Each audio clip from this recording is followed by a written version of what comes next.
What's up guys, IdGaf Entertainment here, coming to you bringing you a video about EverQuest Project 1999.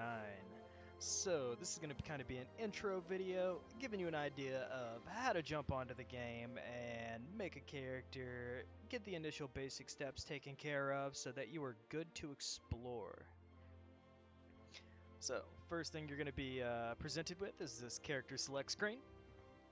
On here, you're going to see in the left your list of characters, and you will see create a new character. We're going to go ahead and click that one. Now, this is going to be the race panel.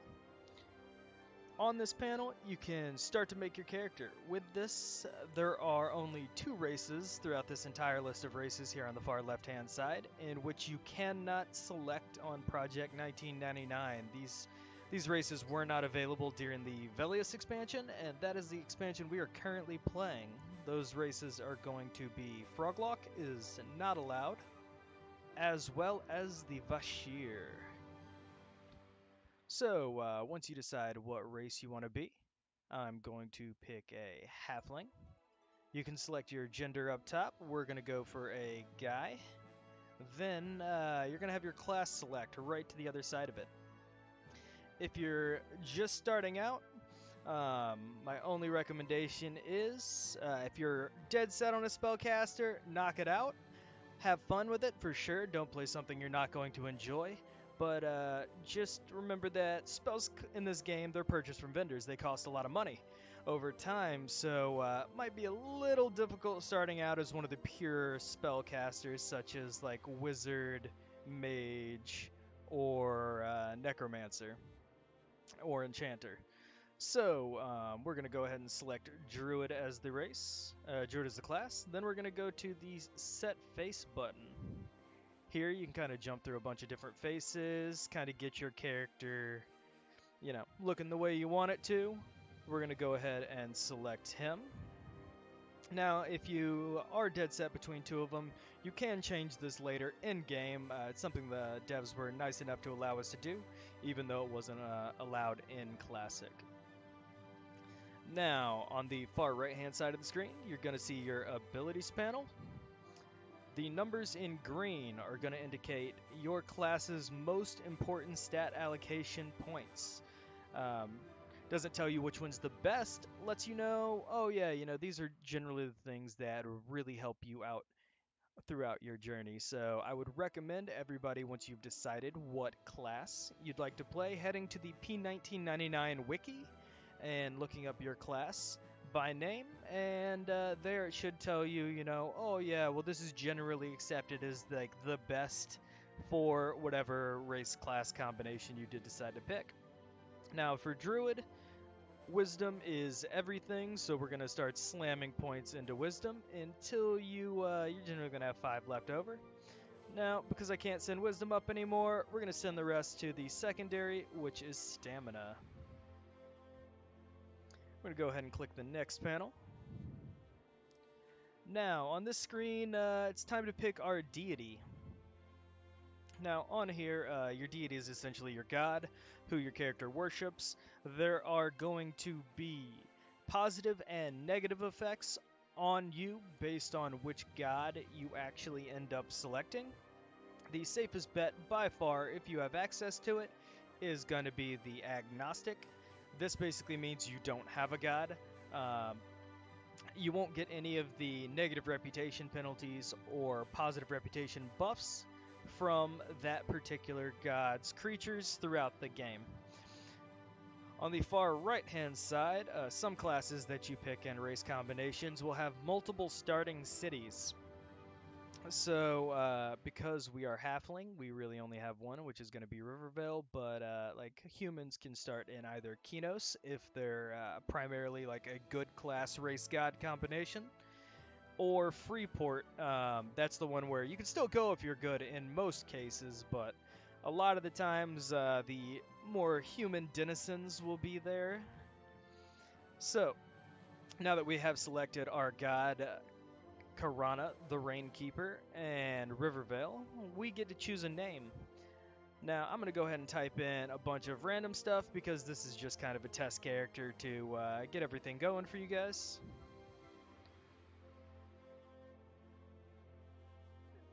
Once you click next, you will head into the game.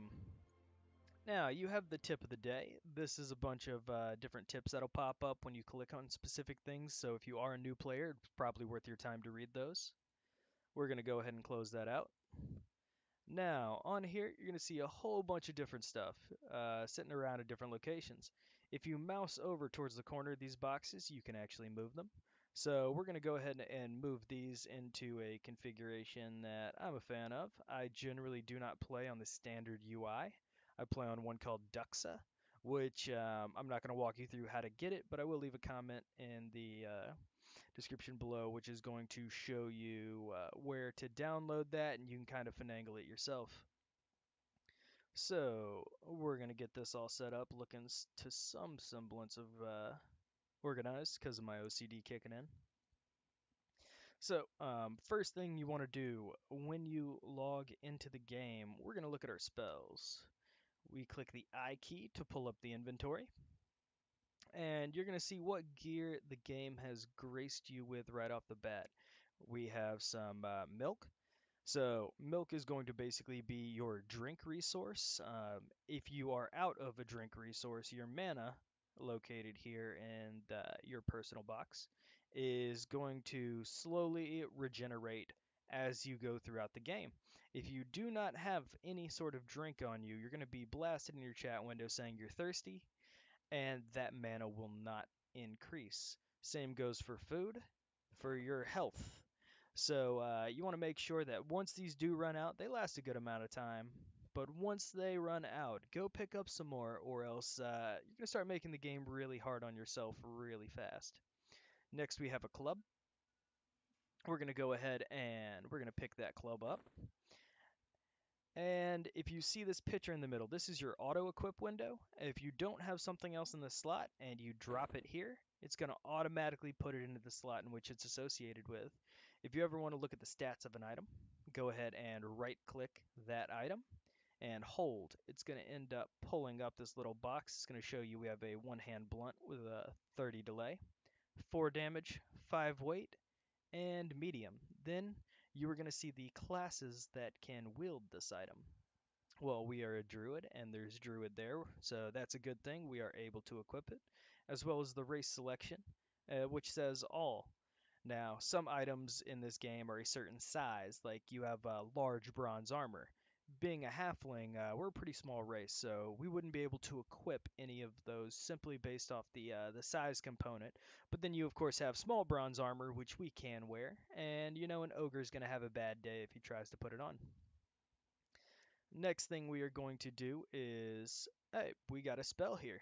Okay, because we are a caster class, we're going to get spell scrolls. These can be purchased throughout the game, found from drops from enemies, or player crafted if you're certain classes.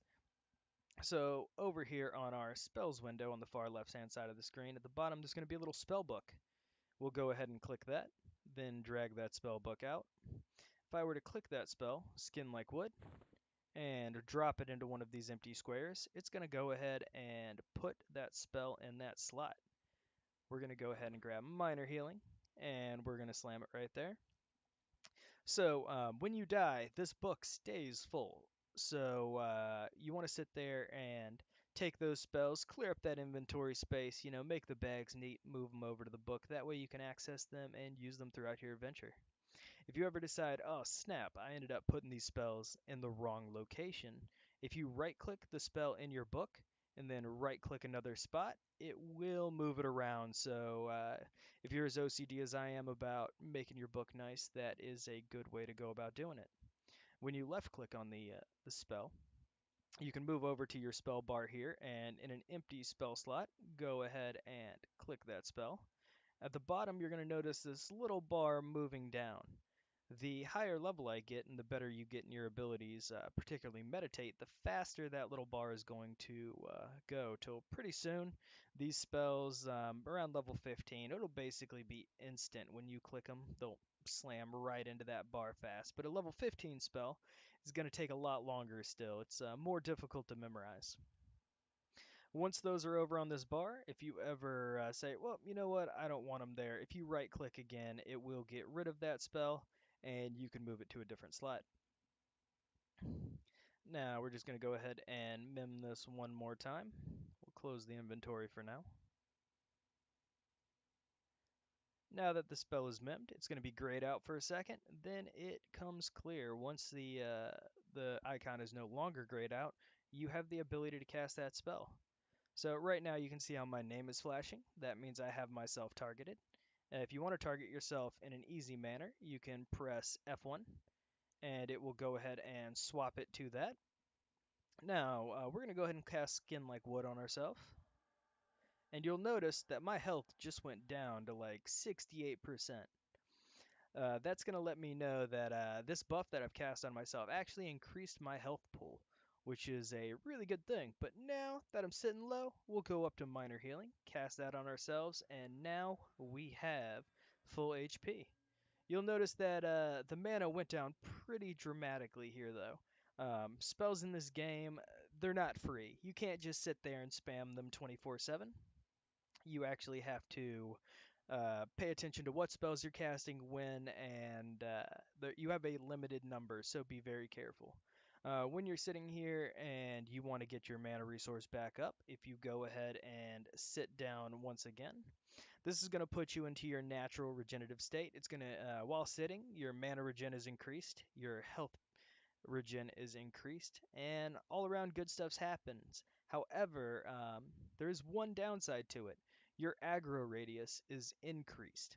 So if you sit down directly on top of a mob that you're fighting, even if it's targeting your friend, it's probably going to turn and hit you if it's any bit mad at you. So be a little bit careful with that. That way you don't end up killing yourself.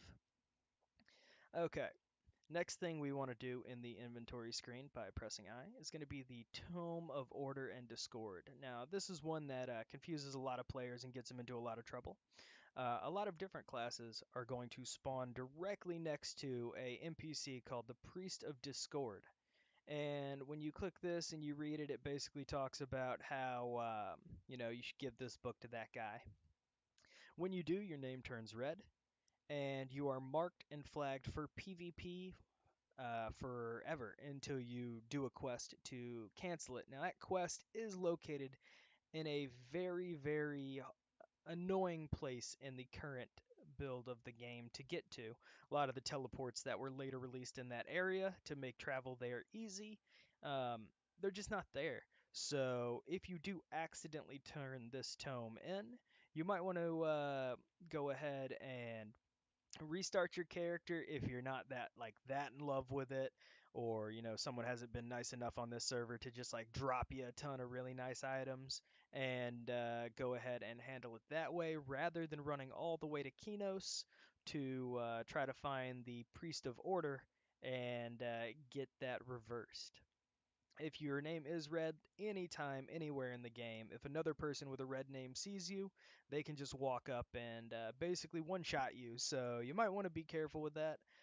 Also, it's a little wonky with grouping with other people. Certain things will not be able to be used on the red named person, so it can be a bit difficult.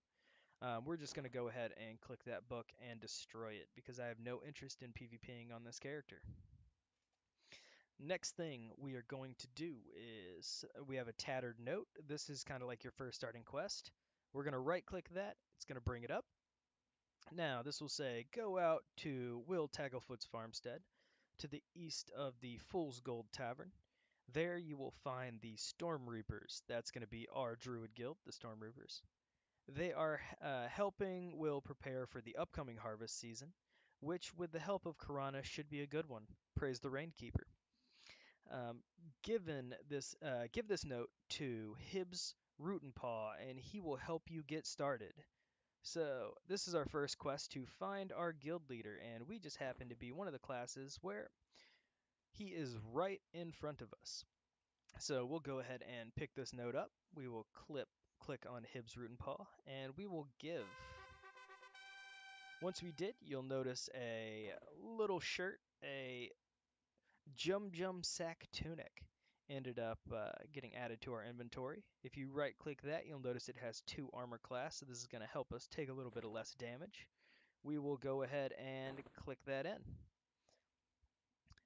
Now that we've basically met our trainer, one of the most important things to do right off the bat is you'll right click him, and you can tell they're a trainer if this specific training window is going to pop up. You can scroll down this, see all the different skills that you have at your disposal at that particular point in time. But then we'll notice right here under rank, you'll see like dodge level 15. So I do not have access to dodge until level 15. So it's a good idea to kind of keep a mental note over these abilities that are level locked out.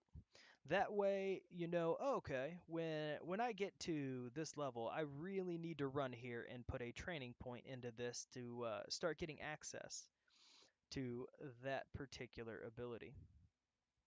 So what we are going to do is look down through here, and as you go down, there's one that every single character needs to put a point in. That is going to be sense heading right here. We're going to put a point into that. You will see down here, sense heading has now leveled up to level 1 in chat. Now what we're going to do is we are going to go to our abilities page.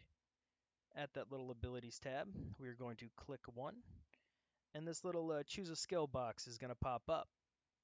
We are going to go ahead and click that sense heading ability. Now, this is one of the most useful ways to kind of figure out where you're going in this game, because when you try to click the M key for the map, you're going to notice that map has been disabled on Project 1999. What you need to do is get your sense heading, click and hold on that button, and move it to your bar. When you click this, you'll see this message pop up in chat. It says you have no idea what direction you are facing. So the more you actually click this button, the higher this skill becomes, until eventually you're going to max it out to where when you click that button, it's going to tell you immediately, oh, you're facing southwest or you're facing north. So this is a really, really useful way to find out which direction you're going. And you'll notice I just leveled sense heading to level 2. I've clicked it enough to become better. And over here it says you are now level 2 at sense heading. Eventually, as you level up, you'll notice that there's a money value associated with some training points. So if I wanted to train Common Tongue, which is just, you know, my ability to type to other players, one level higher, it would actually cost me 7 plat to click train. And because I have no money on me, it's not going to let me do that. I'm also going to put a point in a couple of other things which are useful for druids. Okay, so meditate actually clicks on a bit later in the game. I was wondering why it didn't have a level associated with it, because generally it does. We're also going to do bind wound. Now, if you are any class that doesn't have access to a heal, this is a really good one to click. You can buy bandages throughout the game through different vendors. And when you click on yourself and click it, your character will kind of kneel down, bandage your own wounds, and it will help you, give you a source of healing. So a lot of characters, Bind Wound is really, really useful for. Now, we are a healing class, so I'm not going to do that right now. But if you think that, oh, you don't have access to heals, being able to bandage yourself up to a maximum of 50% can really help you speed up the pace at which you level. Let me do a quick little look down. Anything else that would be super useful for us to have currently? And that is a no. So we'll go ahead and close that out. Now, the next step of things that you really, really want to do is if you click the Alt button, hold your left Alt, and then press the O key. That is going to bring up your options menu. This is going to give you access to a whole bunch of your different settings. It's not escape like it is in most games. What you can do is go ahead and press the Use Tell Windows button. This one is super, super useful if someone in the game happens to try to talk specifically to you. They'll send you a tell.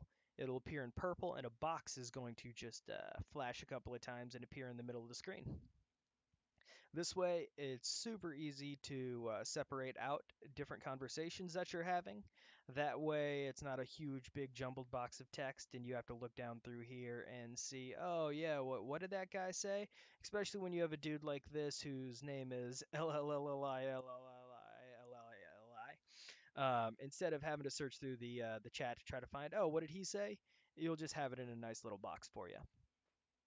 Another thing which is super, super helpful for you to do, if you go over to keys and you see the movement hotkey box, you'll go ahead and click that, and we'll move down to hotbar 1. Now, hotbar 1 is going to be this box right here. And you'll notice sense heading is sitting right here, which is going to be our button slot 2. For an alternate hotkey on this game is nice in allowing you to use multiple hotkeys, well, the same button for multiple hotkeys. So we're going to go ahead and click hot button 2 and alternate, and I'm going to set that to W. Now, what this is going to do for us is, you'll notice the sense heading is in the slot 2. So whenever I press my W key to walk around, I'm actually pressing sense heading. This is going to save you a lot of hassle of sitting there and spam clicking sense heading forever until it ends up leveling up. And just as you're playing the game, it will go ahead and level it for you. Now, this is useful in a lot of abilities.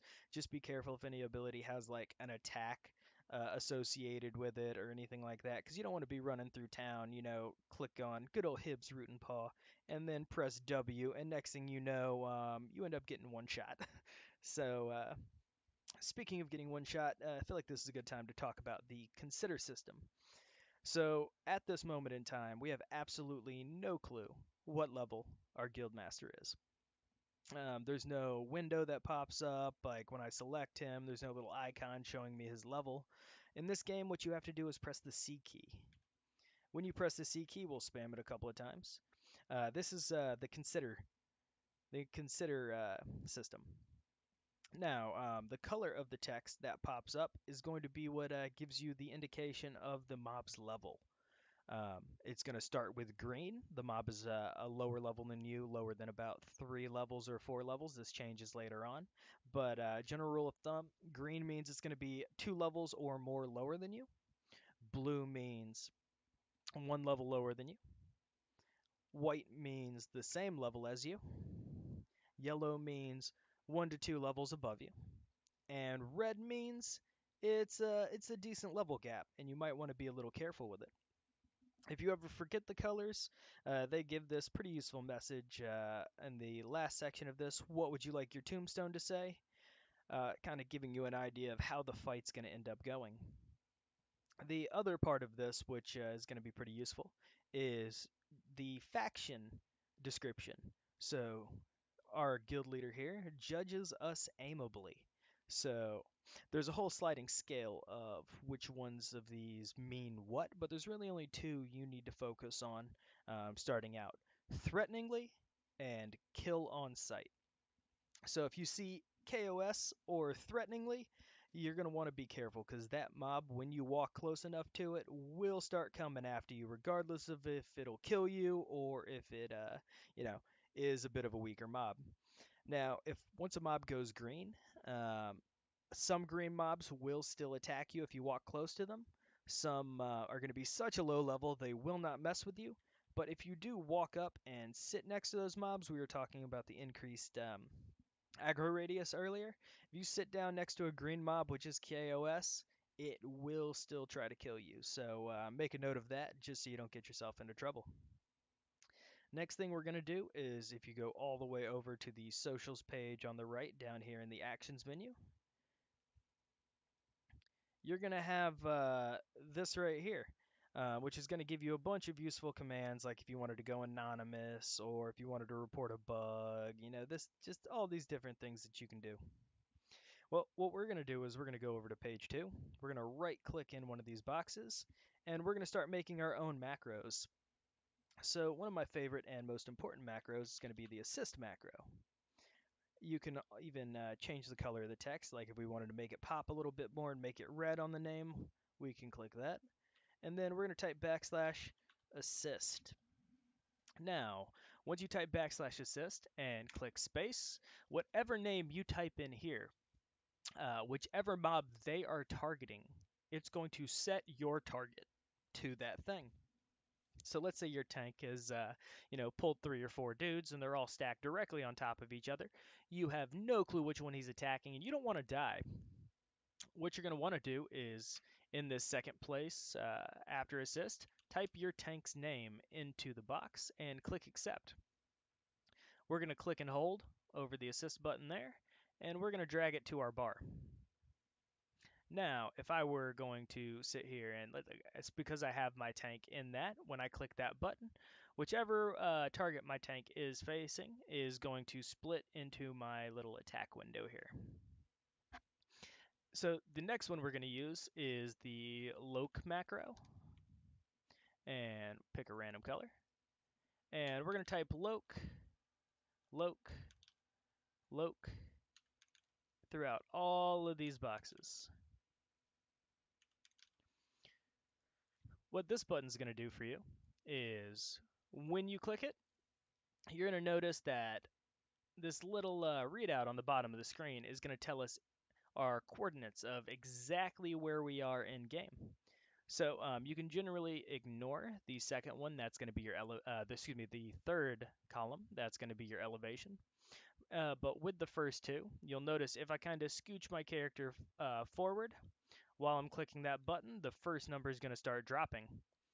If I turn the other direction and I start scooching my character back, that number is going to start going up. Same for the second number. If we go side to side. So if what you can do is, if you ever really need to get somewhere, you can look on the P1999 wiki and just search for whatever the zone you're in. Like currently we're in Rivervale, so I would go Rivervale space P1999 into the search bar, and it should bring up the wiki page for that particular map. And once you do scroll down, you will see a map of it that will have the coordinates across the top and the side of that map, and you just kind of got to, figure out, okay, cool, well, this is where I'm trying to go, this is where I am, so this is the easiest way to get there. So you can just try to run and match those numbers to whatever the coordinate of the place you're trying to get to is, and you will eventually get there. Next thing we're going to do is the corpse drag macro. If you go ahead and type in corpse,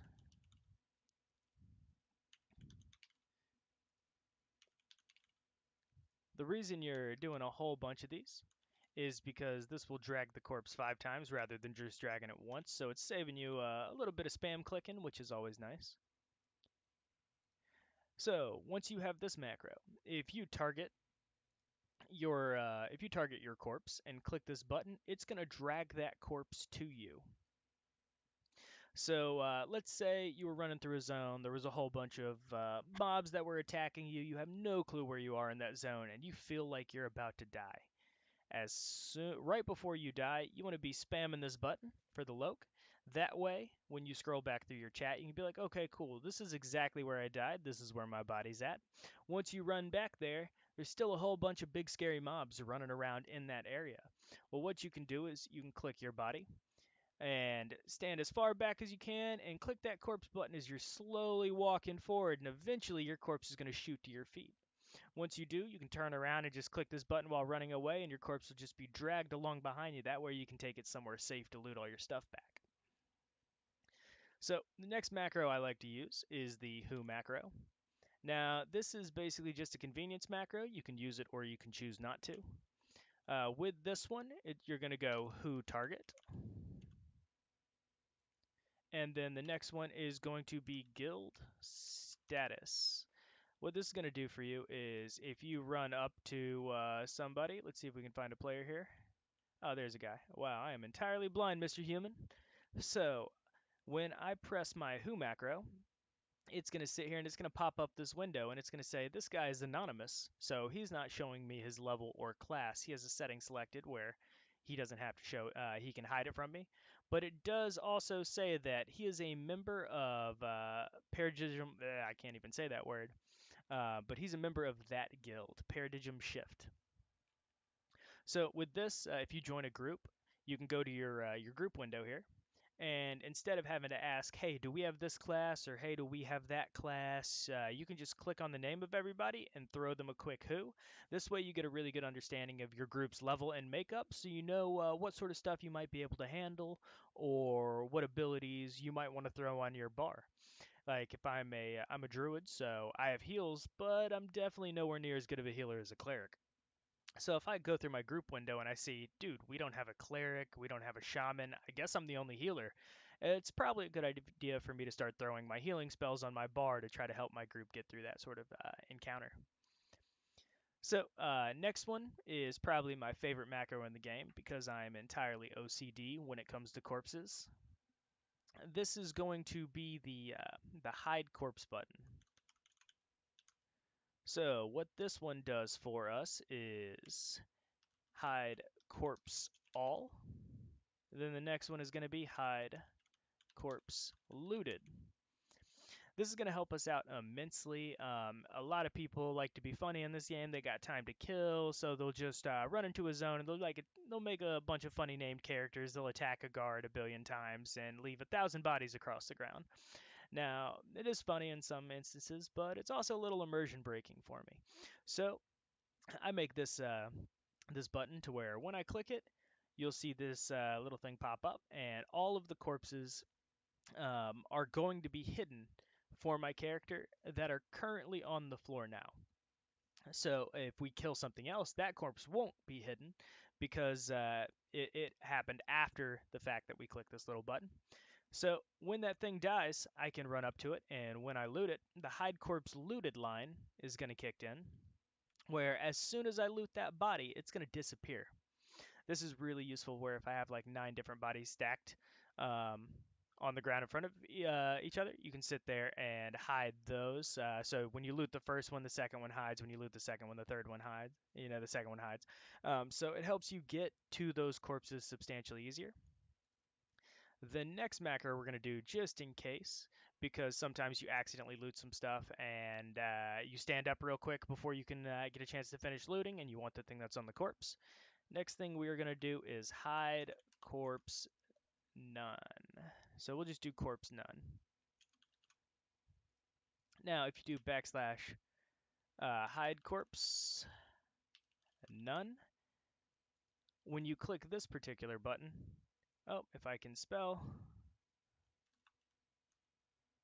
there we go. When you click this particular button, it makes all corpses visible. Now, this is really going to help you out where any corpses that you were trying to find, like let's say your group member died and you accidentally clicked your hide corpse button after, you can't see your group member's body anymore. Now you can go ahead and click that corpse none button. It's going to make that body visible again, and you should be good to go. So guys, this is going to be the first video of a series where I'm going to be running through on a druid, kind of playing around. This was the setup video. So if you did like the information in this or interested in watching the continuation of this where I get into a little bit more of the details of playing in P1999 and then eventually no more discussion on, like things you need to be doing, this, that, and the third, and going straight into actual gameplay, feel free to hang around and catch me in the next video. As always, this has been IdGaf Entertainment. Appreciate you guys stopping by, and hopefully I'll see you in the next one. Have a good one.